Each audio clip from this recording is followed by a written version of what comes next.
అంటే ఇక్కడ ఆదివాసీల భూ హక్కుల కోసం ఆదివాసులకు భూమి కేటాయించాలి. మనకి ఏ విధంగా అయితే హక్కులన్నీ ఉన్నాయో ఈ రేషన్ కార్డ్స్ కావచ్చు, ఆధార్ కార్డు కావచ్చు, వాళ్ళకు కూడా ప్రకటించాలని చెప్పి మా ఉద్యమం జరుగుతుంది తప్ప ఏ ఒక్క అమాయకులు మేము చంపలేదు అని చెప్పేసి మావోయిస్టులు చాలా సార్లు లేఖలు విడుదల చేసిరు. ఒకసారి అందరూ మాతో మాట్లాడండి, మాతో ఒకసారి సంప్రదించండి అని చెప్పినా కూడా ఎందుకు శాంతి చర్చలకు ప్రభుత్వం పోలేకపోతుంది? ఖచ్చితంగా ఇదే మొండిపడితో ఎందుకు పోతుంది బీజేపీ? అంటే శాంతి చర్చలు అనేదానికంటే శాంతి చర్చలు దేనికోసం? ఈరోజు మారుమూల ప్రాంతాలు 75 సంవత్సరాలు 80 సంవత్సరాలు వెలుతురు చూడని గ్రామాలలో ఈరోజు వీధి లైట్లు నరేంద్ర మోడీ వేసినది మీకు బాధ అవుతుందా? సో ఎక్కడైతే కమ్యూనికేషన్ టెక్నాలజీ లేదో అక్కడ వరకు ఇవాళ 5G 4Gలను నరేంద్ర మోడీ గారు తీసుకుపోయి చిన్న చిన్న పల్లెల్లో వీడియోస్ చూసి అంటే దేశంలో ఇన్ని సంఘటనలు జరుగుతున్నాయి, ఇంత అభివృద్ధి చెందుతుంది, మనం మాత్రము కొన్ని వేల కిలోమీటర్ దూరంలో అధికారంలో దూరంగా ఉన్నామని ప్రజలు ఏడ చైతన్యం అయితే వీళ్ళ మనుగడ కొనసాగదని ఒక అభద్రత భావమా, లేకపోతే సామాన్య ప్రజలు బాగుపడడం ఈ కమ్యూనిస్టు సోకాల్డ్ ఈ వామపక్ష సిద్ధాంతాలు కలిగిన వీళ్ళకు డైజెషన్ అయితే లేదా, లేకపోతే సామాన్య వాళ్ళ పిల్లలు ఈరోజు పాఠశాలకు వెళ్ళి చదువుకుండడం వీళ్ళకి ఇష్టం లేదా, లేకపోతే సామాన్య వెనుకబడిన తరగతులు ఈరోజు ఈ దేశంలో అతి ఉన్నత స్థానంలో రాష్ట్రపతిగా లేకపోతే గవర్నర్గా లేకపోతే మినిస్టర్గా ఎన్నుకోబడుతున్నారు, లేకపోతే ఆ తండల్లో లేకపోతే ఆ గ్రామాలలో అభివృద్ధి చెందడం వీళ్ళకి ఇష్టం లేదా? అది ఫస్ట్ అది చర్చి దేనికి చర్చలు అంటే మీకు గన్లు ఇవ్వాలన్నా, లేకపోతే మీ గన్ లైసెన్సులు దేనికి చర్చలు? మీకు ప్రజల యొక్క సంక్షేమమే మీ ధ్యేయం అయితే ప్రజల సంక్షేమం నరేంద్ర మోడీ గారు తీసుకుంటున్నారు. మీరు ఓపెన్ అప్పీల్ చేయండి, కానీ ఇవాళ పాఠశాలలో నిర్మించకుండా చేస్తారు.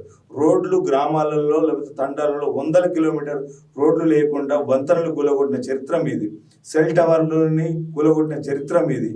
ఈరోజు చూస్తే చాలా ప్రభుత్వ కార్యాలయాలను గూలగొట్టిన చరిత్ర ఇది, పోలీస్ స్టేషన్లు గూలగొట్టిన చరిత్ర ఇది. అంటే మీరు మీ సిద్ధాంతం ఏంది?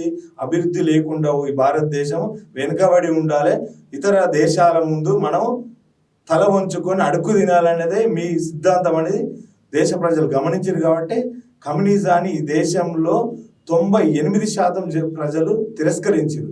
ఇప్పటికైనా కమ్యూనిజము ఈ దేశం యొక్క మనుగడకు అవసరం లేదని ఈ దేశ ప్రజలు నిర్ణయించారు. కాబట్టి నరేంద్ర మోడీ గారి నాయకత్వం మిమ్మల్ని కంప్లీట్గా ఈ సిస్టమ్ నుంచి తొలగించడం కోసమే రాజ్యాంగబద్ధంగా మీకు ఓపెన్ అప్పీల్ చేసి దాన్ని వాడుకొని సామాన్యమైన ప్రజలండి అసలు అమ్మా నాన్నలు చూడకుండా కొన్ని వందల కిలోమీటర్ల దూరంలో ఉంటూ పిల్లల్ని చూడకుండా అమ్మా నాన్నలు చనిపోతే కూడా రాకుండా అంటే మీరు ఏం సాధించినట్టు మాకేం అర్థం కావట్లేదు. కాబట్టి అందరూ ఇలాంటి వీడియోస్ ద్వారా రాష్ట్ర ప్రభుత్వం కేంద్ర ప్రభుత్వాలు ఇచ్చిన అప్పీల్ని వినియోగించుకొని సరెండర్ అయ్యి మీరు నిజంగా ప్రజాస్వామ్యంలో మార్పులు తీసుకురావాలంటే ఎన్నికల్లో ప్రత్యక్ష పరోక్ష ఎన్నికల్లో పాల్గొని మీరు మార్పును తీసుకురావాల్సిందిగా నా విజ్ఞప్తి. అంటే ఖచ్చితంగా ఆపరేషన్ కగార్ కొనసాగుతూనే ఉంటుంది. అంటే అమిత్ షా చాలాసార్లు చెప్తూనే ఉన్నాడు 2026 మార్చి 31 కల్లా అసలు మావోయిస్టులను కావచ్చు మావోయిస్ట్ సిద్ధాంతమే లేకుండా చేస్తామని చెప్పేసి కరాఖండిగా చెప్తున్న పరిస్థితి. అక్కడగా గ్రామీణ ప్రాంతాల్లో చూసుకున్నట్టయితే ఎక్కువగా మావోయిస్టులను ప్రేమించే వాళ్ళు చాలా మంది ఉంటారు. ఒకప్పుడు మావోయిస్టులు అందరూ మమ్మల్ని కాపాడారని చెప్పి చాలా మంది నమ్మేవాళ్ళు. కానీ ప్రజల విషయంలో బీజేపీ పార్టీకి మైనస్ కాదంటారా? అంటే వామపక్ష సిద్ధాంతాలు ఒకప్పుడు వాస్తవానికి ముఖ్యంగా తెలంగాణ లాంటి ప్రాంతంలో సాయుధ పోరాటాలలో లేకపోతే పెత్తందారి వ్యవస్థకు భూస్వామ్య వ్యవస్థలో సో ఆ రోజు కమ్యూనిస్టులు ఎవరైతే CPM CPI new democracy CPML చాలా ప్రజా ప్రతిఘటనలు లాంటి ఏదైతే వామపక్ష పార్టీలు ఉన్నాయో ఆ రోజు నిజాం వ్యతిరేకంగా కావచ్చు లేకపోతే చాలా విషయాల్లో అంటే భూస్వామ్య వ్యవస్థలో ఎవరైతే ఈ వెనుకబడిన తరగతుల వాళ్ళు అనుభవించే విషయాలపైన ఆ రోజు వాళ్ళ పోరాటాలు ఉన్నాయన్నది అందరూ ఒప్పుకుంటున్న వాస్తవం అది. కానీ ఈ రోజు ఈ ప్రపంచానికి కమ్యూనిస్టులతో పని లేదు.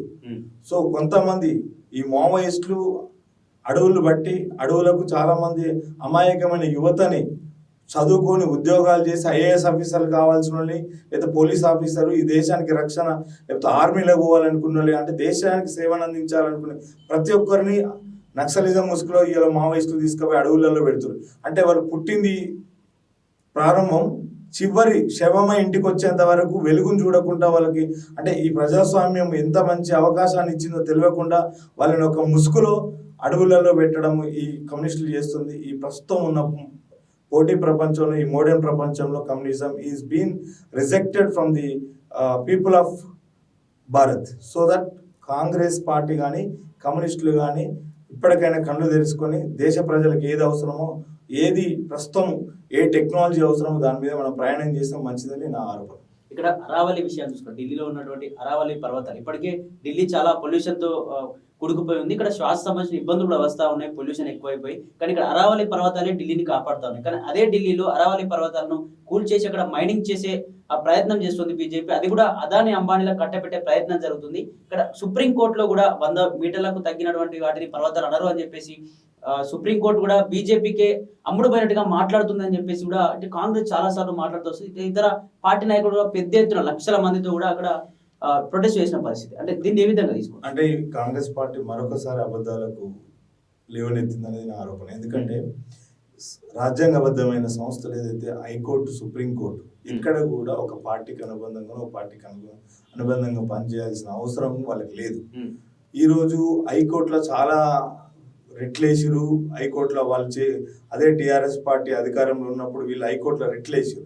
అయినా కూడా కాంగ్రెస్ పార్టీకి ఫేవర్ గా వాళ్ళు ఆర్డర్ ఇవ్వలేదు, లేదా టిఆర్ఎస్ పార్టీకి ఫేవర్ గా ఏది అవసరమో అది నిర్ణయం చేశారు. అంటే ఈరోజు మరి చాలా రెడ్ పిటిషన్స్ కానీ కాంగ్రెస్ పార్టీలో కొన్ని ఫేవరబుల్ ఆర్డర్స్ వస్తున్నాయి. అంటే హైకోర్టు కాంగ్రెస్ పార్టీ కన్సైగల్లో పనిచేస్తుందా, అది ఆలోచించాల్సిన అవసరం ఉంది. అంటే సుప్రీంకోర్టు గైడ్ లైన్స్ కి అనుగుణంగా ఏదైతే గ్రీన్ ట్రిబ్యునల్స్ ఉన్నాయో ఆ ట్రిబ్యునల్స్ ఏదైతే చెప్తాయో, tribunal guidelines, pollution control boards, అదేవిధంగా మినిస్ట్రీ ఆఫ్ మైన్స్, ఇవన్నీ కూర్చొని దీనివల్ల ఎంప్లాయ్మెంట్ స్కోప్ ఉందా, లేకపోతే మీరు అన్నట్టు ఏదైతే పర్వతాల వల్ల ఏదైనా ఇబ్బంది జరిగి పొల్యూషన్ ఆల్రెడీ డెడ్ కండిషన్ లో ఢిల్లీలో ఉంది.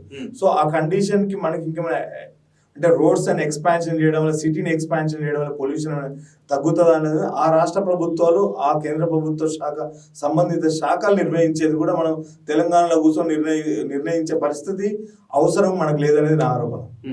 చివరి ఏం చెప్తారంటే 300 డివిజన్లు వెళ్ళిపోతుంది తెలంగాణలో ఉన్నటువంటి జిహెచ్ఎంసీ పెద్ద ఎత్తున ముందుకెళ్ళబోతుంది. మరి బీజేపీ ఎటువంటి ప్రణాళికను సిద్ధం చేసుకోబోతుంది? ఎందుకంటే 300 అంటే చాలా పెద్ద టార్గెట్. ఈ టార్గెట్ ని ఛేదించి ఆ జిహెచ్ఎంసీ మేయర్ కుర్చీలో బీజేపీ కూర్చొని ఉందా, దానికి సంబంధించి ఎటువంటి కట్టుదిట్టమైన ఏర్పాటు చేయబోతున్నారు ముందు?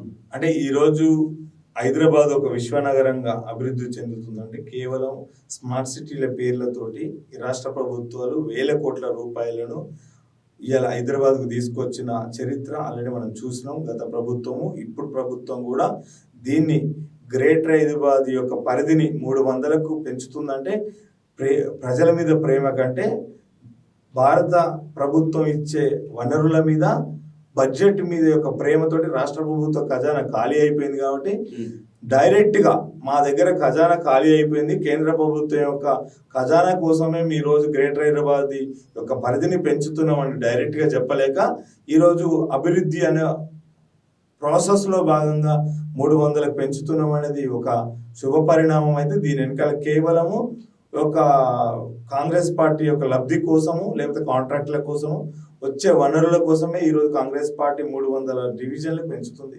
దానివల్ల సిటీ యొక్క పరిమితి పెరగడమే కాకుండా స్మార్ట్ సిటీగా ఎక్స్పాన్షన్ అవ్వడంలో భారతీయ జనతా పార్టీ స్వాగతిస్తుంది. కానీ ఎన్నికల నిబంధనలకు అనుగుణంగా కాంగ్రెస్ పార్టీ పనిచేయాల్సిన ఉంది. ఈరోజు ముసాయిదా తీర్మానాలు కూడా వన్ సైడ్ కాంగ్రెస్ పార్టీ ఎక్కడైతే వాళ్ళ చుట్టాలు ఉంటారో అక్కడ, లేదా రిజర్వేషన్, లేకపోతే అక్కడ బీసీ రావాలని, ఇక్కడ ఎస్సీ రావాలని, ఒక దగ్గర 45,000 ఓట్లు ఉంటాయి, ఒక దగ్గర 60,000 ఓట్లు ఉంటాయి, ఒక దగ్గర 20. అంటే ఒక ప్రాపర్ గైడ్ లైన్స్ లేదు. అంటే ఒక డివిజన్కి యాజ్ ఆఫ్ టుడే 2026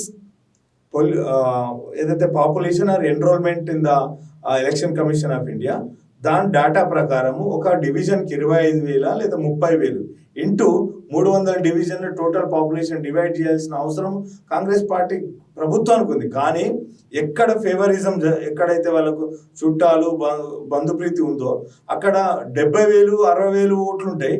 ఎక్కడెక్కడైతే అవసరం లేదో అక్కడ 25,000 ఒక డివిజన్. అంటే ఏదో ఒక పాపులేషన్ గైడ్ లైన్స్ అనేది కాంగ్రెస్ పార్టీ ఎందుకు దాన్ని పాటించట్లేదు అన్నది ఒక ముసాయిదా తీర్మానం చాలా అప్రజాస్వామ్యంగా ఉందని మా వాదన. ఎందుకంటే ఒక ప్రాపర్ గైడ్ లైన్స్ లేకపోతే మరో 5 సంవత్సరాలు 10 సంవత్సరాల తర్వాత ఇలా 70,000 ఉన్న ఓట్లు 2 లక్షల కంటే ఒక అసెంబ్లీ స్థానానికి సరిపోయే ఓట్లు ఒక్క డివిజన్లో వస్తాయి. అంటే ఒక గ్రేటర్ హైదరాబాద్ పరిధిలో ఉండి మరి ఎమ్మెల్యే ఉన్నప్పుడు మరి ఆడ కార్పొరేటర్ అవసరం లేదు కదా. అంటే ఇప్పుడు ఈ కార్పొరేషన్ వల్ల అయితే లోకల్ గవర్నెన్స్ పర్ఫెక్ట్గా ప్రజలకు అందించాలనుకుంటే ఒక ప్రాపర్ రేషియో అనాలిసిస్ ని కాంగ్రెస్ పార్టీ అదేవిధంగా ఎన్నికల సంఘం దాన్ని ప్రాపర్ గా చూడాల్సిన అవసరం ఉందని మా విజ్ఞప్తి. రైట్, థ్యాంక్ యూ అన్న. ఇది రాము యాదవ్ గారితో స్పెషల్ ఇంటర్వ్యూ. మరిన్ని అప్డేట్స్ కోసం చూస్తూనే ఉండండి plus TV Telangana. Thank you.